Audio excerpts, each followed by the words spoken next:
Hey guys, Saf coming at you with another Raid Shadow Legends video, and in today's video we're going to be doing a patch notes breakdown of update 8.0. I haven't done one of these in quite a while, if I'm being honest, and I've missed a few updates, but this one is a big update and I wanted to go through all of the Sintranos updates, the Cursed City. I also wanted to go through all of the rewards, summarizing everything you get at all the different stages, and there's a few little things in the code in terms of the way that the rewards are structured and everything that I just want to kind of clarify for everyone so everyone's on the same page. We also have a few new champions that we can go through some of their multipliers. I'm still working on updating all the Hell Hades damage ratings. I'm hoping to complete that by the new year.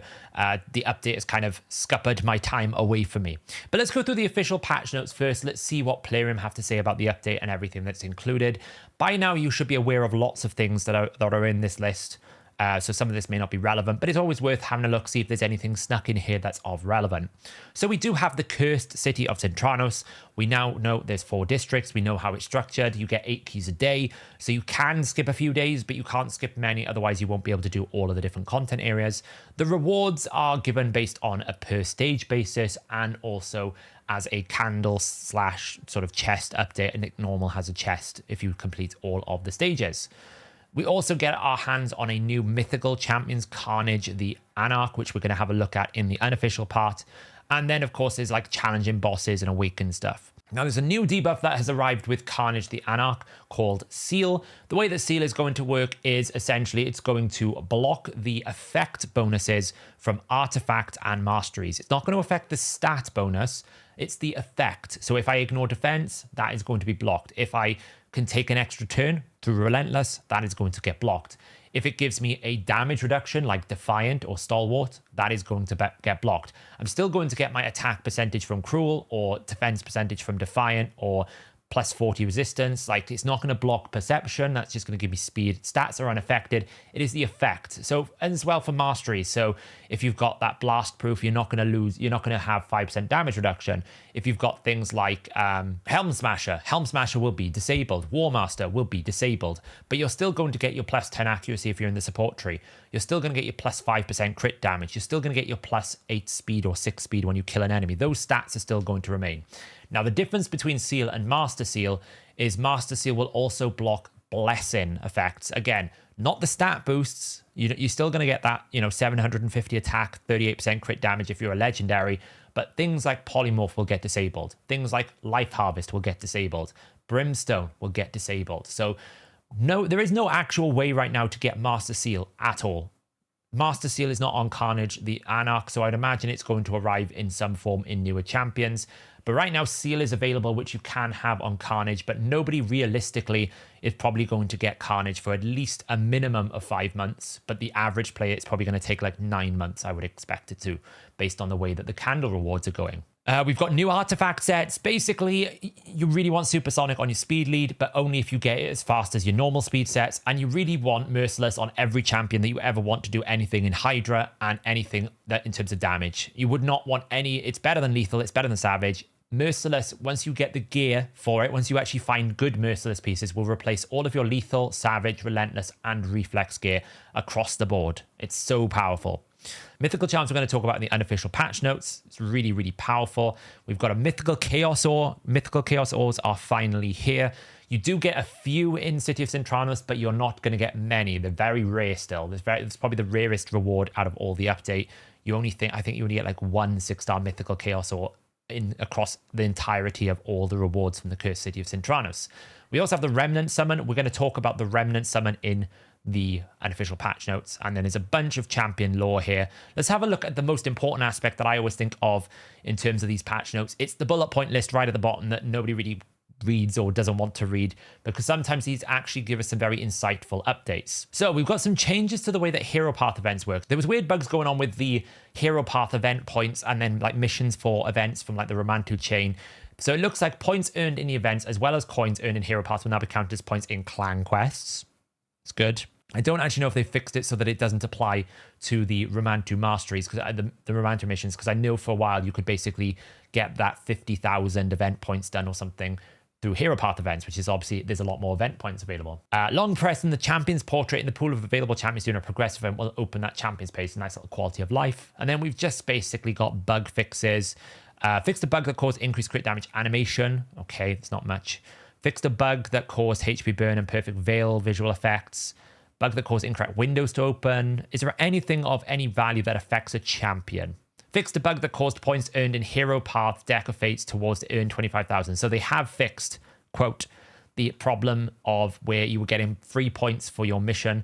At that point, I think most people would have probably already claimed it, but we'll see. They said they fixed it in the past and they hadn't done.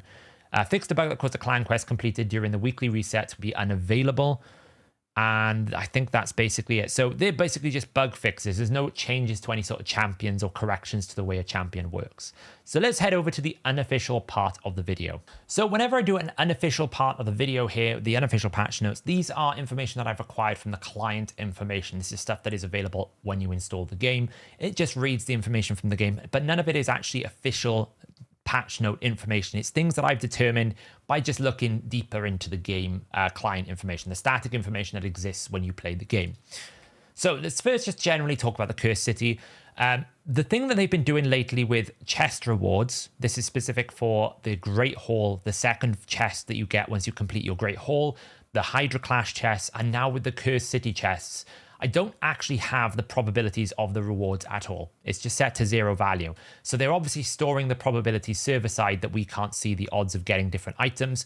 So I can't tell you what's the probability of you getting the Karnage souls. I can't tell you the probability of you getting glyphs over silver in the normal chest because I don't know what they are. What you see in game is it's the only information that I have available. So it's all stored server side. So I don't actually know how difficult it's going to be to get a 6-star Karnage soul. However, after you complete the milestones for the hard mode rewards to get your Karnage, when you collect one of those chests, you will get 4 rewards in that chest every single time. So there's 4 rewards that come out of the hard mode chest. And so far, it looks like, and I've put a TBD here because I don't actually know how they're going to rotate and select the restrictions, but it looks like there's 5 possible restriction rotations for the Cursed City of Sintranos in the game code so far.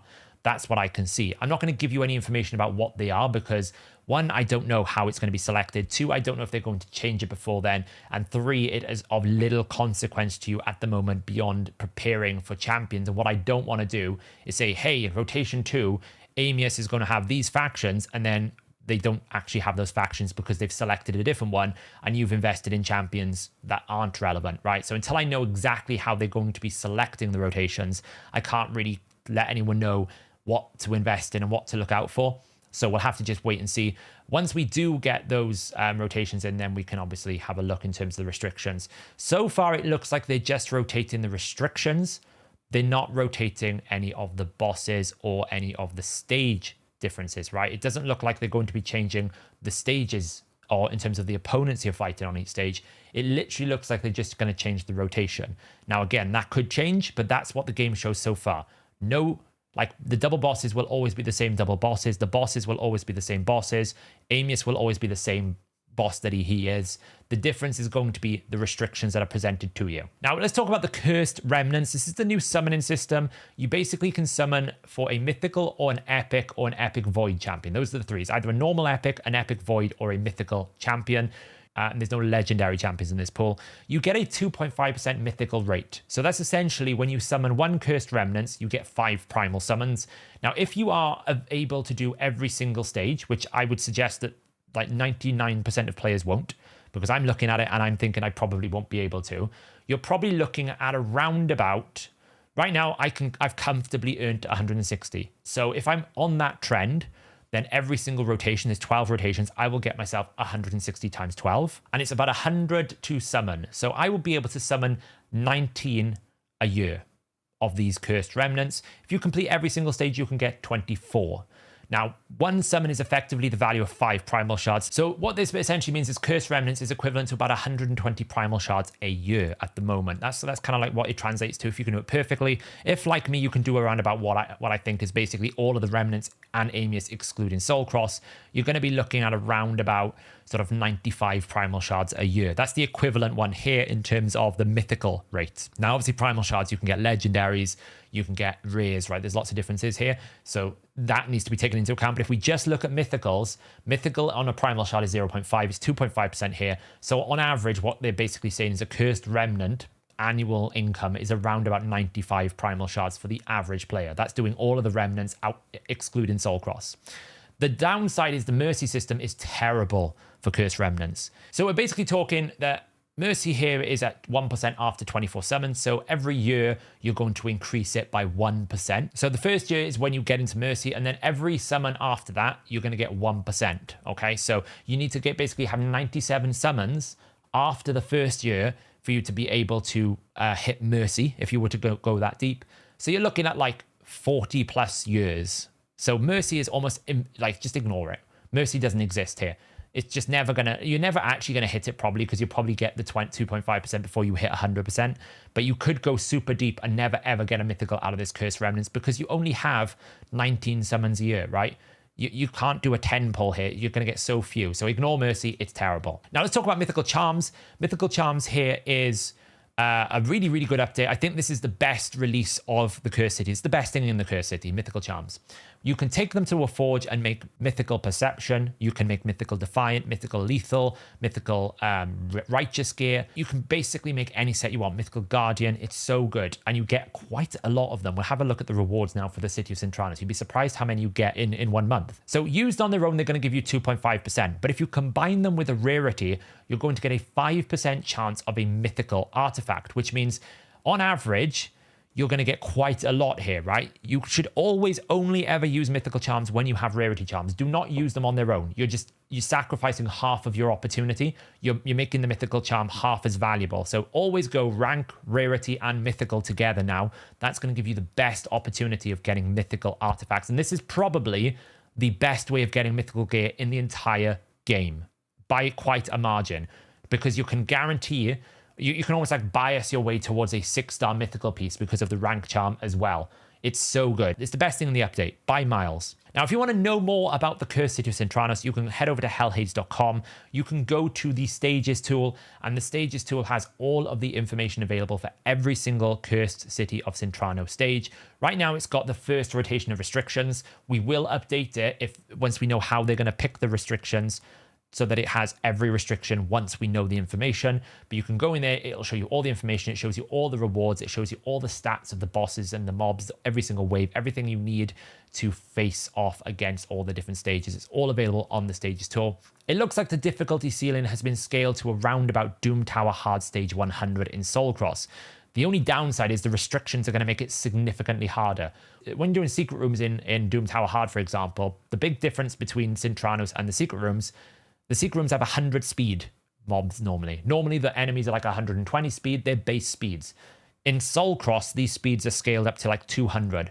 So you're fighting terrasses with 100,000 HP, 200 speed, 300 resistance, right? These are difficult stats to defeat with epic champions or rare champions. So that's the difficulty curve on top, but it's actually the actual sort of enemy levels and the enemy stat scaling is scaled to around about stage 100, not any higher. Now, Amius the Lunar Archon, we have a full guide on Amius the Lunar Archon on hellhades.com. It's got all of his skill information, his base stats, all the Axia requirements. It's got a strategy guide there.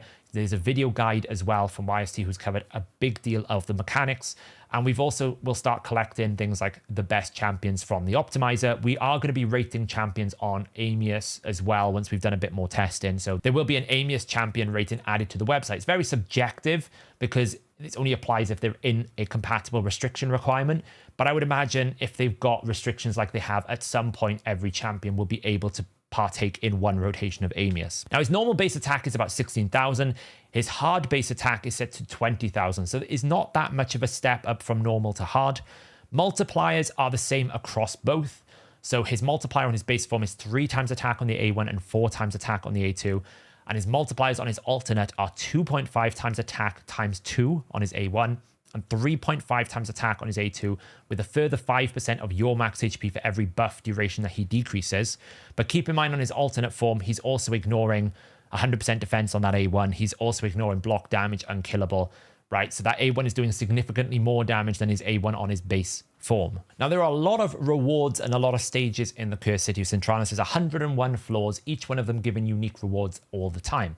So the first thing I want to say is the actual artifact chests, similar to the other chests, don't have probability. So the first thing I want to clarify is the artifact rewards, the accessory rewards you get from completing boss stages and Amius, they reward you with an item from the game called a flexible chest reward. It's a bit like the anniversary tokens.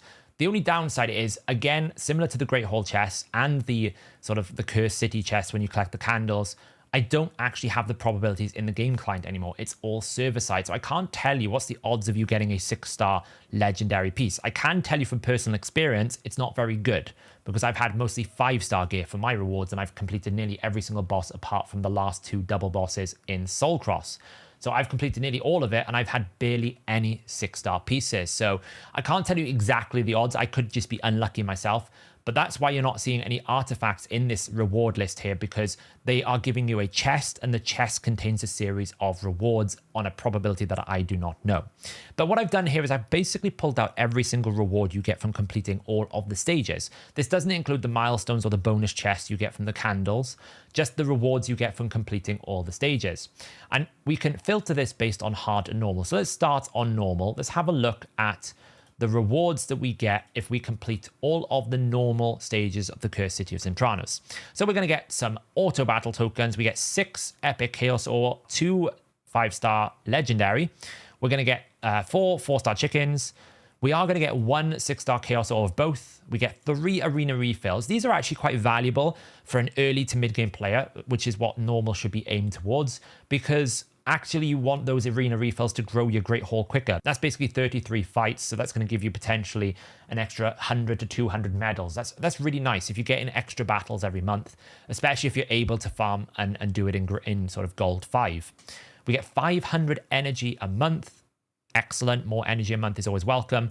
2 epic books, a little bit of forged charms here, rare rank and rarity. No mythical charms. They only exist in hard mode, which I think is a little bit unfair, but it is what it is.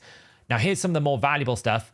Greater accessory oils, 75, giving people opportunities to get artifact and accessory oil without having to spend energy on it will be excellent for early to mid-game players who get that advanced quest to ascend an item. They'll be able to do this without committing any of their energy, because pretty much those activities are more for your late to end game who want to start ascending gear, but it is a blocker for people who have that advanced quest, so you don't really want to lose your refill. We get some potions, always nice to get. Lesser oil, we get 80 total lesser accessory and artifact oil. So that means once a month you should have enough to get at least 1 upgrade, which is decent. We also get some lesser things. We get 2 mortal soul coins. So we're getting 2 soul stones a month for basically doing Sintranos. And we get a bonus 1 stone. So you're getting 3 soul summonings a month, which is not crazy, but it's better than nothing. Right? It's more soul coins for just doing content that doesn't cost you energy. We will take those rewards. You get a boatload of glyphs. These are actually the best rewards from normal. Like rank 5 and rank 4 glyphs are still desirable for me at an end game situation. Rank 5 more than anything. 3 rank 5 speed glyphs, worth it for basically no investment costs. So these are absolutely worth going for. We get 1.5 million silver. That's basically a drop in the ocean. A rare book, a drop in the ocean, but still, you know, it's a drop. It's better than nothing.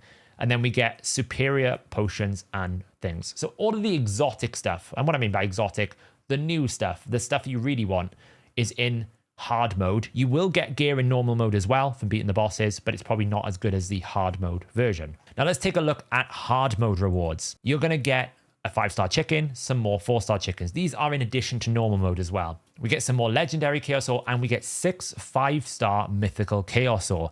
Now, I will say that 5-star gear is not very valuable for a late to endgame player, so that devalues this considerably, because unless that mythical piece is quad rolled or triple rolled, you're probably not keeping it.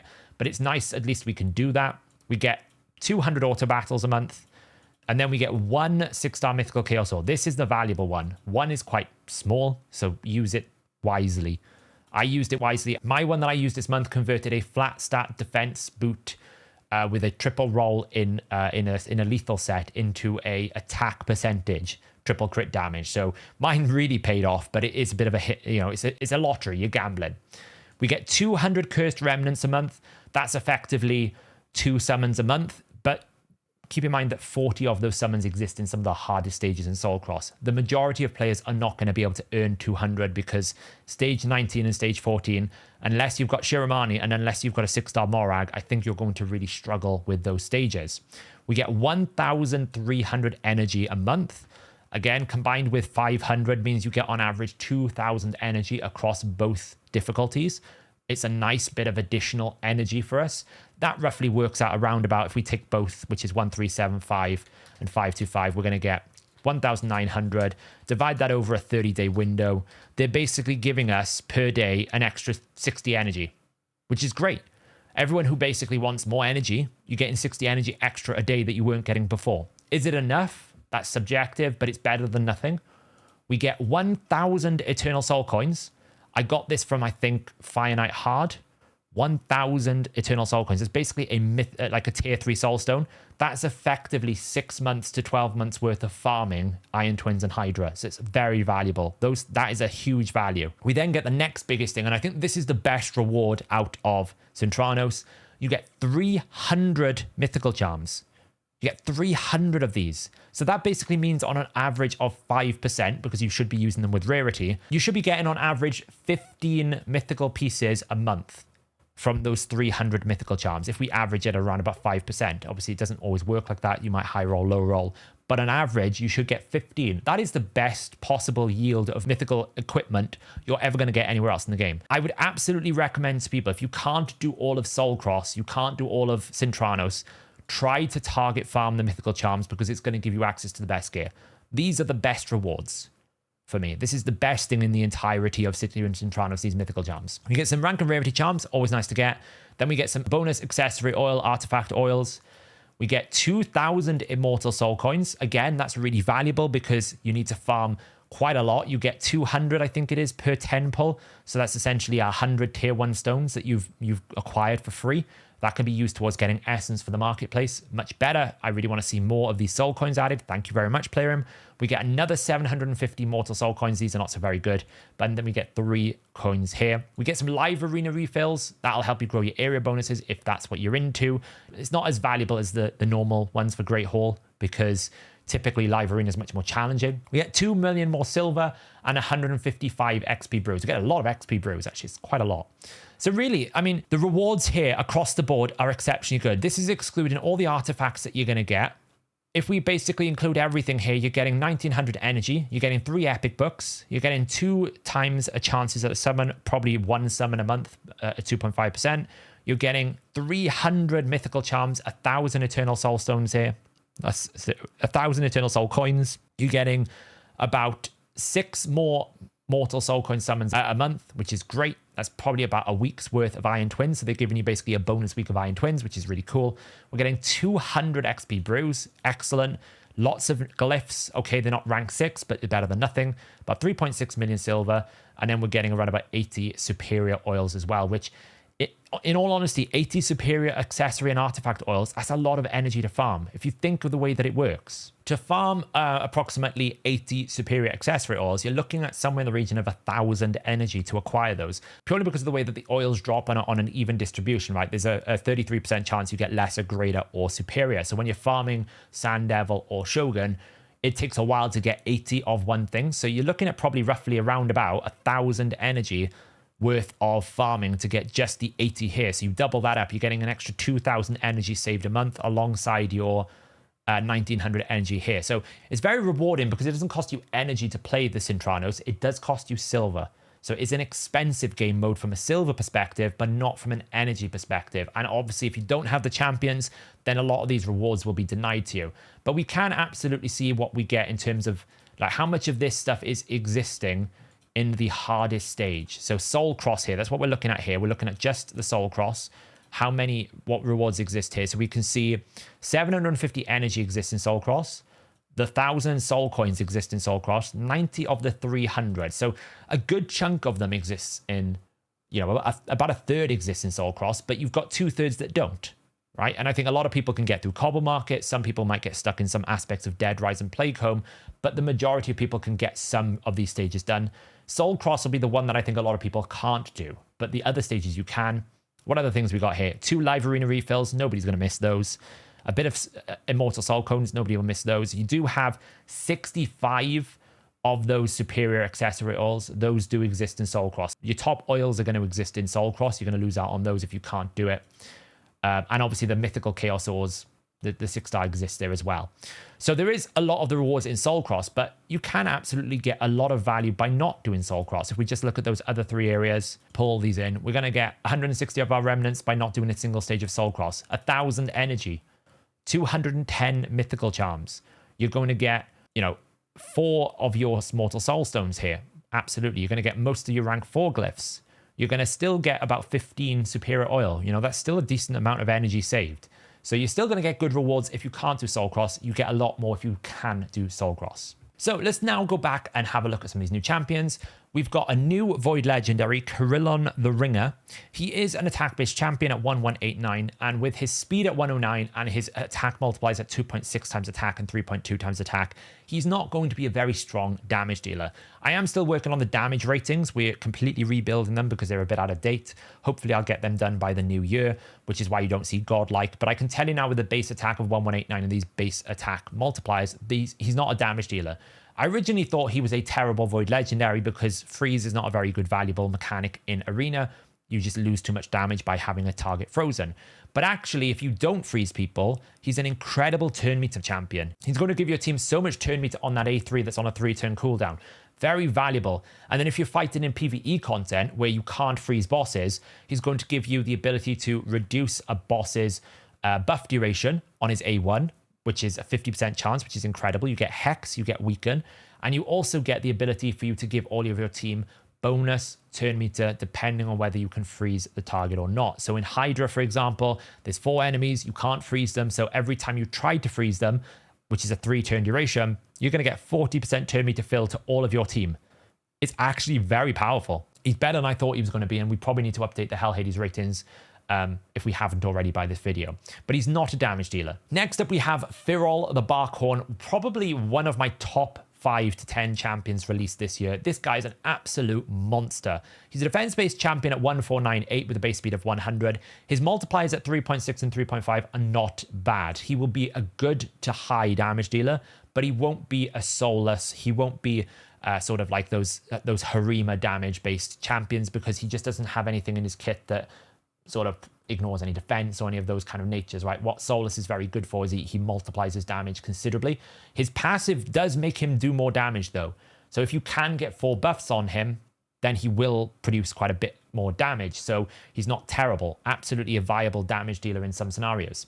But really what you want to use him for is boosting your team's performance by giving your team so many base stats. He gives you a lot of resistance, a lot of accuracy. And if you can get 4 buffs placed, he's going to increase your damage output by 20%. That multiplier alone makes him one of the most valuable champions you can have in a team.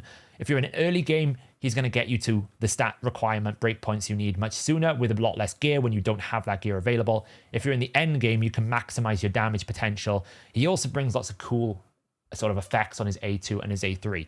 He's an absolute monster of a champion. He's one of my top 5 wanted right now in the game. If you've got him, you will see your teams perform so much better. Next up, we have Gwendolyn the Silent, the snowy owl. We're going to call it Hedwig. If anyone has watched Harry Potter, you know exactly what I'm talking about. 1520 attack is quite high. It's on the high mid. It's also sort of on the mid-high to high end. It's not like the highest. The highest is like 1600 plus. Karnage, for example, is even higher. It's absolute crazy. We've got a base speed of 102. Multiplier on the A1 is 1.1 times attack times 3, so it's essentially a 3.3 attack, 3.5 and 4. An average attack based AoE is 4, so it is hitting the average, and it does take a lot of turns. I think Gwendolyn will be quite a good damage dealer. I don't think it's necessarily an arena nuker, but I definitely think if you put it in PvE content, because of the rotational aspect of Gwendolyn's skills, where every I think 3 attacks is going to take an extra turn, you could probably pump the abilities quite regularly, especially if you put it in the new Merciless set. This is probably going to be very powerful. So a great champion, looks really cool. One of those champions I'd love to get my hands on to play test more than anything else. Then we get the fusion, Blizzard the Howler, 1432 defense. He's a defense-based champion, 102 speed. The A1 is a 1.5 times 3 attacks, and the A2 is a 4.3 times defense. So again, the defense is a bit lower at this point. 1432 is on the mid to low range. The 4 times defense multiplier will mitigate some of that. So you could probably find he produces a decent amount of damage, but it's not going to be anywhere as good as sort of Firol, because Firol has that base of 20% bonus if he gets 4 buffs out, right? If you buff with Firol in the team, you're going to do more damage. This guy doesn't have any sort of ignore defense or bonus multipliers, so he's not going to be able to boost his damage up required to be able to do the damage you need. But there may be content in terms of like Finite Hard. It could be some Sages of Sintranos that he comes out and then actually you need that freeze champion. So I've gone for him. I'll be interested to see how he works. I'll probably do a guide on him once I get him. And then finally we have Bovos the Sharphorn. He is an epic champion. I've put weak for multipliers here in terms of a rating because I know he's just not going to do any damage. With a base attack of 859 and an A1 at 4.9, A2 at 4.6, he is just not going to pump enough damage here. So he's not a damage dealer, but he is a pretty good support, and especially for some of the hard stages in Sintranos, he might be quite valuable. The only reason why I'm not really putting much focus on him personally, because you're going to have to give him up to do the fusion. So if you're going for the fusion, you pretty much won't have Bovos for a very long time because you've got to then try and resummon the Bovos out of the portal, right? And that's going to take a while. I still haven't got a Delaja back for the Mikage fusion, for example, and that was a fusion epic from some time ago. So he's a pretty good support carry, cleanses, increased crit rate, those types of buffs. Actually not a bad epic, in all honesty, but not a damage dealer. And we also have Karnage the Anarch. He is the new mythical champion you're going to acquire exclusively from the Cursed City of Sintranos. The minimum time it requires to get him is 5 months, because you need to collect all the quests and you get 100 candles a month. So you get 500 candles to get Karnage. So if you manage to complete every single stage every single month, congrats. You are probably a filthy kraken. You have, or you've got incredibly lucky and you have loads of champions. But probably you're a kraken because you need awakening on some stages and you've been able to get him. You'll get him in 5 months. The average player will get him in 9 months because you will probably skip a few stages, but be able to complete all of the awakened stages potentially. That will give you all of the required quests apart from the 40 candle quest for completing all stages. So the worst case scenario there is probably about 9 months. So somewhere between 5 to 12 months is where you're looking at here. So I'm going to include him now, even though we're probably going to talk about him more towards that time when people start getting him. But Karnage the Anarch is an absolute monster damage dealer. That's what I'm going to put out right now. His damage output is going to probably break the game. It's that high because of the way that his passive interacts and because he's one of the only champions that actually multiplies their damage based on something that isn't attack, defense, or HP. There are a few other champions. Think of Razelvarg. You see the power of having a speed multiplier there with Razelvarg. It makes him an incredibly strong damage dealer. Karnage is going to do it here, but instead he's using accuracy. So what have we got here? On his base form, we've got more of a debuffer on his base form, right? He has debuff spread. He's going to counterattack with his A1 that's going to spread debuffs and lots of different things. The idea with him on A1 is he's more of a debuffer, but he still does damage. He's got a base attack of 1476, which is around about the average for sort of an epic base damage dealer, right? I think Gembo's about 1440. We've got a A1 that hits twice, 2.3 times attack plus accuracy. So you take your attack value, you add accuracy into that, and then you multiply it by the multiplier. And that's quite a lot because if you think you're going to get a bonus 80 accuracy from your Great Hall, you might have 80 from your area bonuses. You'll probably get some from your mastery tree. If you put him in an accuracy banner because you want him to debuff, that's 96. You could easily get in a high damage build about 300 bonus accuracy. So you're going to just get about 6 to 10% bonus damage just from having errant accuracy in your build. You don't even need to go towards it. That's kind of what my rough napkin math has worked out. If you ever run about 300 accuracy, 200 accuracy, it's equaling about 6 to a 10% bonus damage. So it's a 2.3 times attack times 2. So his A1 here is a 4.6. The A2 is a 3.5 times 2. So that basically puts it at 7 times attack. And then the A3 is 2.7 times 3. It's an 8.1 single target multiplier. There's no AoEs on the base form. It's much more of a single target focus. It's a debuff focus. But even these multipliers on a single target is above average. Like it's probably one of the higher multipliers. Brogni, Maneaters, they're the ones that sit on extremely high multipliers. I think Maneater's on an 8 multiplier on the A2, for example. But he's got an actual base attack that scales with that. And he's going to get bonus from his accuracy. His base attack will probably outdamage almost every support debuffer in the game combined, it feels like. It's going to be absolutely mental. He's going to hit incredibly hard. But that is not all of it, right? His base form is strong. In an arena setting, his base form is a problem with polymorph. In PvE settings, it's okay. What you really care about is Karnage the Anarch's alternate form. In his alternate form, this guy goes to an absolute god tier level. I cannot tell you how crazy this damage output is going to be when you put really strong gear on him. You put the Merciless set on him rolled well, this guy is going to just rip the battlefield apart. He's got a base attack of 1960. The other highest base attack in the game, I think, is Bistophus at like 1790. So he's significantly higher than any other attack-based champion in the game. This base attack is going to make him scale to an insane amount. In my new damage grading system, I've been working on a new default build that I put all the champions through. In the same build comparatively, Baron is producing an attack value of around about 7,500. Karnage is coming out with 9,600. That's the difference between putting the same type of gear with this base attack. Plus the fact he's a mythical champion, so if you awaken him, he's going to get more bonus stats from a blessing. So all of these things on top are going to add more bonuses. It's an absolute insane thing to give someone this much base attack. Then we actually combine him with all the different effects on his passive. So he will convert his accuracy into bonus crit damage. Every 3 accuracy you give him is going to give you a bonus 1% crit damage. And there is no cap on this. So if you put 300 accuracy on him, he just starts with 100 bonus crit damage.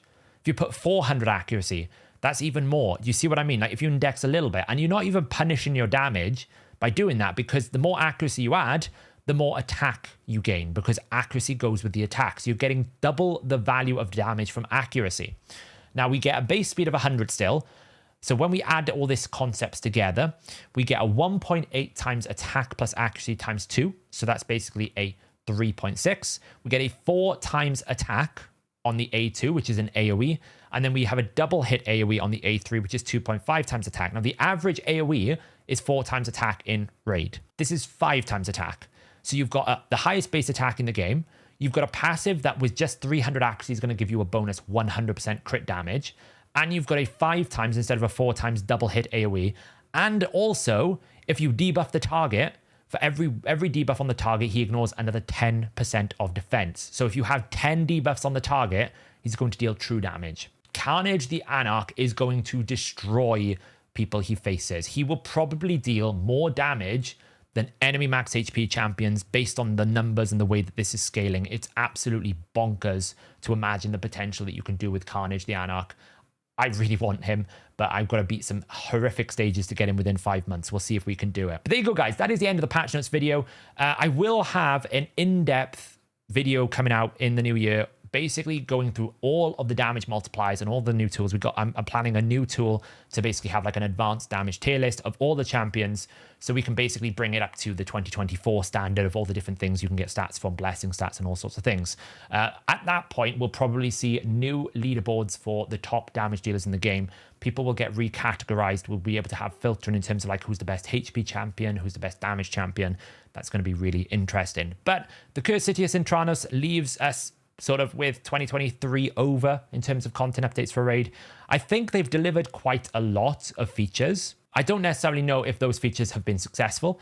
If you think this year we've had live arena, instant clan boss completions, we've got permanent super raids now being committed to in the new year, but super raids have been pretty regular. We've had the Sand Devil added. We've had Shogun Grove added. We've had the Cursed City of Sintranos. We've had Hydra Clash. They've delivered a lot of features to us this year. We've got area bonuses, live arena, all of these things have been added in 2023. So to be fair to Plarium, they've pumped out a lot of content for us to enjoy, but I don't necessarily think all of it has been successful. I'll probably do a bit of a year in review, having a look at all the features that we've had this year, kind of like ranking them in a tier list to think which ones have been really good, which ones have been haven't, and a bit of a look forward to 2024 as well. Like what would I like to see them do to improve Raid? But we'll probably do that in a separate video because this video has already been going on long enough. I hope you are enjoying the Cursed City of Sintranos. I would definitely recommend you try and target farm those mythical charms. It is the best reward available in this new update. Thanks for watching, guys. As always, if you like seeing this in-depth content, you want to look forward to those videos that I was talking about just a moment ago, remember to hit that subscribe button and hit the bell notification so you get notified whenever the video is published. I try to publish a video every single day, but obviously my job is also working on hellhades.com, so sometimes that gets in the way, like it has done for the past couple of weeks. And as always, if you've liked this video, hit the thumbs up. That helps me know that this type of content is really hitting home with you. But there you go, guys. That is the end. That is the last patch of this year. Thanks for watching, and I will catch you in the next video.